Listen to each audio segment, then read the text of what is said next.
പാക് പ്രധാനമന്ത്രി ഷഹബാസ് ഷെരീഫ് അമേരിക്കയോട് പറയുകയാണ്, നിങ്ങൾ മധ്യസ്ഥതയിൽ നിന്ന് ഞങ്ങൾ തമ്മിലുള്ള പ്രശ്നം, അതായത് ഇന്ത്യയും പാകിസ്ഥാനും തമ്മിലുള്ള പ്രശ്നം തീർത്തു തരണമെന്ന്. അതായത് ഇപ്പോൾ ഭയന്ന് വിറച്ച് കാല് പിടിക്കാൻ ഒരുങ്ങുകയാണ്. എന്താണ്?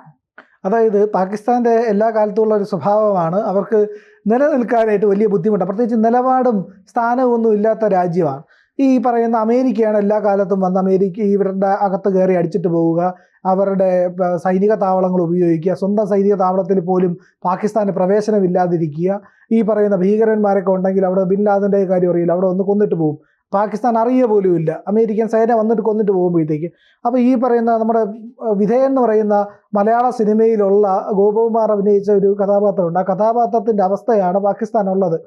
അവിടെ വന്ന് എന്ത് ചെയ്തിട്ട് പോകുന്നു എന്നുള്ളത് പാകിസ്ഥാൻ അറിയില്ല. അപ്പോൾ പാകിസ്ഥാൻ പറയും, അമേരിക്കയുടെ ആയുധങ്ങൾക്കൊക്കെ എന്തൊരു കരുത്ത്, എന്തൊരു ശക്തി എന്നൊക്കെ പാകിസ്ഥാൻ പറയും. മറ്റേ സിനിമയിൽ പറയുന്നുണ്ട്, പട്ടേലറുടെ സെൻറ്റിന് എന്തൊരു മണം എന്ന് പറയില്ലേ ഭാര്യയുടെ അടുത്ത് പോയിട്ട്. അപ്പോൾ അതേപോലത്തെ ഒരു മാനസികാവസ്ഥയുള്ള രാജ്യമാണ് പാകിസ്ഥാൻ.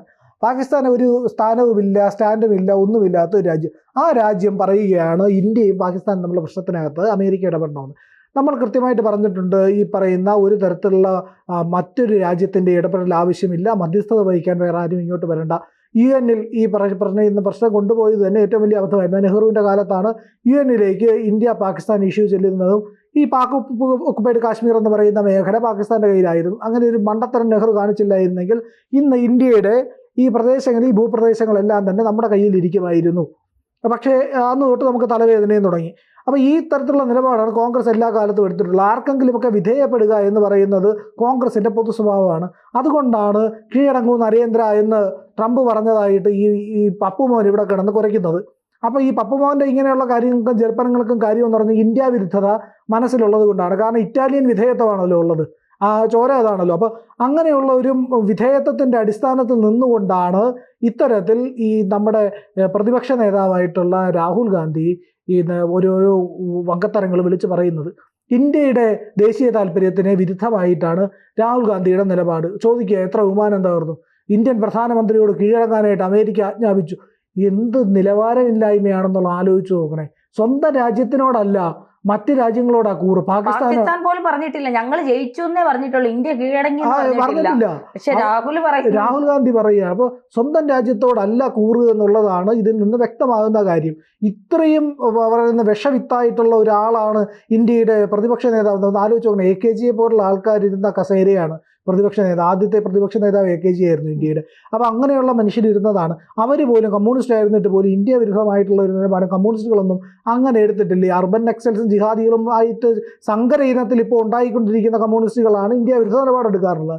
അപ്പോൾ ജിഹാദി കമ്മ്യൂണിസ്റ്റ് സങ്കര ഇനം ഉണ്ടല്ലോ, അത് അല്ലാതെ ഈ പറയുന്ന സാധാരണഗതിയിൽ പണ്ടുണ്ടായിരുന്ന കമ്മ്യൂണിസ്റ്റുകൾ ആരും ഇത്തരത്തിലുള്ള നിലപാടെടുത്തിരുന്നില്ല. EMS ഒന്നും ഇന്ത്യ വിരുദ്ധ നിലപാടല്ല എടുത്തിരുന്നത്. രാഹുൽ ഗാന്ധിക്ക് മോദി വിരുദ്ധതയല്ല, BJP വിരുദ്ധതയല്ല, രാജ്യ വിരുദ്ധതയാണ് രാഹുൽ ഗാന്ധിയുടെ. ഹിന്ദു വിരുദ്ധതയും ഇന്ത്യ വിരുദ്ധതയാണ് രാഹുൽ ഗാന്ധിയുടെ മുഖമുദ്ര എന്ന് പറയുന്നത്.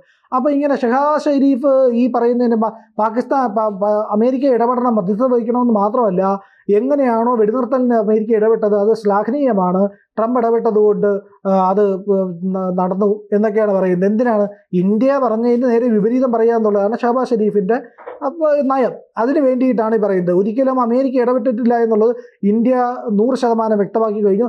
അത് ഇന്ത്യ ഭരിക്കുന്നവർ മാത്രമല്ല, ഇന്ന് വാഷിങ്ടൺ DC നമ്മുടെ വിദേശ പ്രതിനിധി സംഘത്തെ നയിക്കുന്ന ശശി തരൂർ MP വ്യക്തമായിട്ട് പറഞ്ഞിട്ടുണ്ട്, ഒരിടത്ത് പോലും അമേരിക്ക ഇടപെട്ടിട്ടില്ല. ഇന്ത്യയുടെ കനത്ത പ്രഹരത്തിൽ പാകിസ്ഥാൻ പതറി അവസാനം കാലുപിടിക്കുകയായിരുന്നു എന്നുള്ളത് ഒത്തിരി വ്യക്തമാക്കി പറഞ്ഞിട്ടുണ്ട്. അത് ഈ കോൺഗ്രസിലെ പപ്പുമോൻ പറയുന്ന പോലെ അല്ല.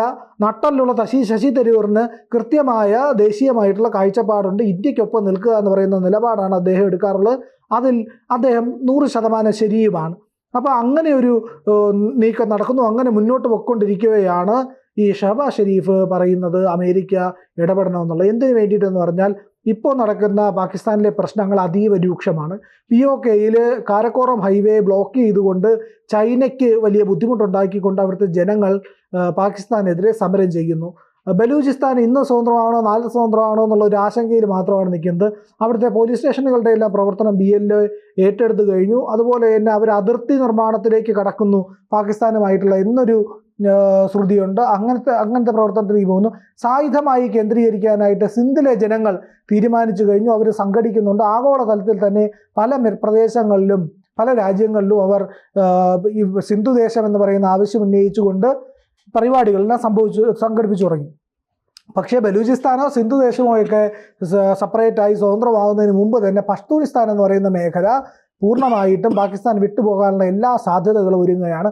അത്രത്തോളം വലിയ പ്രക്ഷോഭമാണ് അവിടെ നടക്കുന്നത്. സായുധമായിട്ടുള്ള വിപ്ലവം അല്ലെങ്കിൽ ഈ പറയുന്ന ആക്രമണത്തിനാണ് അവർ തയ്യാറാവുന്നത്. അപ്പോൾ ഇങ്ങനെ നിരവധി കഷ്ണങ്ങളായിരിക്കുന്ന പാകിസ്ഥാൻ അവസാനം എന്ത് ചെയ്യണമെന്ന് അറിഞ്ഞുകൂടാ എന്നൊരു അവസ്ഥയിലാണ് ഇന്ത്യക്ക് നേരെ തിരിയുന്നത്. ഇന്ത്യ പ്രശ്നങ്ങൾ പരിഹരിച്ചില്ല എന്നുണ്ടെങ്കിൽ ഇന്ത്യയുമായിട്ട് ഇടഞ്ഞു നിൽക്കും തോറും പാകിസ്ഥാൻ ഛിന്ന ഭിന്നമാകാനുള്ള സാധ്യതകളെല്ലാം വർദ്ധിക്കും. സിന്ധു നദിയിൽ നിന്ന് തുള്ളി വെള്ളം പോലും കിട്ടുന്നില്ല.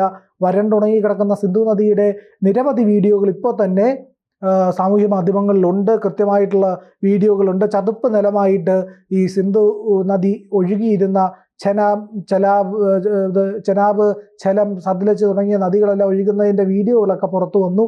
അപ്പോൾ പാകിസ്ഥാൻ ഇനി പിടിച്ചു നിൽക്കാനാവില്ല. അവർക്ക് ഏതാണ്ട് 25% വെള്ളത്തിൻ്റെ ദൗർലഭ്യമാണ് നിലവിലുള്ളത്.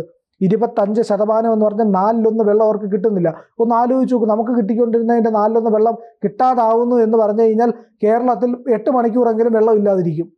ആ രീതിയിൽ പൈപ്പിൽ വെള്ളം ഉണ്ടാവില്ല. ആ രീതിയിലാണ് പാകിസ്ഥാനിലെ അവസ്ഥ. അതായത് കുടിക്കാനുള്ള വെള്ളവും നിത്യോപയോഗത്തിനുള്ള വെള്ളവും പോലും അവർക്ക് ശരിക്കും ലഭിക്കുന്നില്ല എന്നുള്ളതാണ് കണക്കുകളിൽ നിന്ന് വ്യക്തമാകുന്നത്. ഒരു 4-5 മാസത്തിനുള്ളിൽ കൊടും പട്ടിണിയിലേക്കും ദാരിദ്ര്യത്തിലേക്കും പാകിസ്ഥാൻ പോകുമെന്നുള്ള കാര്യത്തിൽ സംശയമില്ല. വിലക്കയറ്റം കൊണ്ട് പൊറുതിമുട്ടിയിരിക്കുന്ന പാകിസ്ഥാന് ഈ തിരിച്ചടികളൊന്നും താങ്ങാനാവില്ല. അതുകൊണ്ടാണ് അമേരിക്കയെ കൊണ്ട് സമ്മർദ്ദം ചെലുത്താനുള്ള ശ്രമം. പക്ഷേ ഇന്ത്യക്ക് ഒരിക്കലും ഒരു വിധേയത്വത്തിൻ്റെ ആവശ്യമില്ല. ഇപ്പോൾ അമേരിക്ക പറയുന്നതൊന്നും അല്ല ഇന്ത്യ കേൾക്കാറില്ല. ഇന്ത്യ കൃത്യമായുള്ള നിലപാടുള്ള രാജ്യമാണ്. പാകിസ്ഥാനെ ഈ പറയുന്ന സമ്മർദ്ദതന്ത്രങ്ങളൊന്നും ഇവിടെ വിലപ്പോവില്ല എന്നുള്ളതും ഇന്ത്യ കൃത്യമായിട്ട് വ്യക്തമാക്കുന്നുണ്ട്. അതിൽ ഏറ്റവും പ്രധാനപ്പെട്ട കാര്യം അമേരിക്ക ഒരു തരത്തിലും ഇന്ത്യയുടെ കാര്യത്തിൽ ഇടപെടാൻ ഇന്ത്യ സമ്മതിക്കില്ല. ഈ ട്രംപിന് തന്നെ തിരുത്തി പറയേണ്ടി വന്നു ഞാൻ ഇടപെട്ടിട്ടില്ല എന്നുള്ളത്. അപ്പോഴാണ് ഇവിടെ രാഹുൽ ഗാന്ധി അത് ആവർത്തിച്ചുകൊണ്ടിരിക്കുന്നത്. 10 തവണയാണ് ട്രംപ് ഇത് പറഞ്ഞിട്ടുള്ളത് ഞാൻ ഇടപെട്ടു. അവസാനം തിരുത്തേണ്ടി വന്നെങ്കിലും പിന്നെ ഉള്ള ഒരു കാര്യം എന്ന് പറഞ്ഞു കഴിഞ്ഞാൽ ട്രംപ് നിരന്തരമായി കള്ളം പറയുന്ന ആളാണ്. മുൻപ് അമേരിക്കയിൽ നടന്ന ചില സ്റ്റഡീസിൽ അവർ ഇപ്പോൾ ചില മാധ്യമങ്ങൾ നടത്തിയ പഠനത്തിൽ പറഞ്ഞിരുന്നതെന്ന് പറഞ്ഞാൽ 1ാം ട്രംപ് ഗവൺമെൻറ്റിൻ്റെ കാലത്ത് 21 തവണ ഒരു ദിവസം കള്ളം പറയുമായിരുന്നു എന്നാണ് ട്രംപിനെ കുറിച്ച് പറയുന്നത്. അപ്പോൾ അത്രയ്ക്ക് കള്ളത്തരം പറയുന്ന ഒരാളാണ്. കച്ചവടക്കാരനാണ്. സ്വന്തം താല്പര്യങ്ങളല്ലാതെ മറ്റൊന്നുമില്ല. ഈ അമേരിക്കൻ പ്രസിഡന്റിൻ്റെ നിലവാരത്തെ മുഴുവൻ തകർത്ത് കോമാളി വേഷം കെട്ടി നടക്കുന്ന ഒരു ഇന്ത്യയിൽ പപ്പുമോനാണെങ്കിൽ അമേരിക്ക ട്രംപ് എന്നുള്ളൊരു അവസ്ഥയിലാണ് ഈ കാര്യങ്ങൾ പൊയ്ക്കൊണ്ടിരിക്കുന്നത്. അപ്പോൾ എല്ലാ ക്രെഡിബിലിറ്റിയും നശിപ്പിച്ചു കൊണ്ടുപോകുന്ന ഒരു നേതാവാണ്. പക്ഷേ ഷഹബാസ് ഷരീഫ് അത് ഉപയോഗപ്പെടുത്താമെന്ന് വിചാരിച്ചാലും യാതൊരു കാര്യവുമില്ല. കാരണം ഇന്ത്യക്ക് ഇന്ത്യയുടേതായ നിലപാടുണ്ട്. ആ നിലപാടിൽ തന്നെ ഇന്ത്യ ശക്തമായി മുന്നോട്ട് പോകും.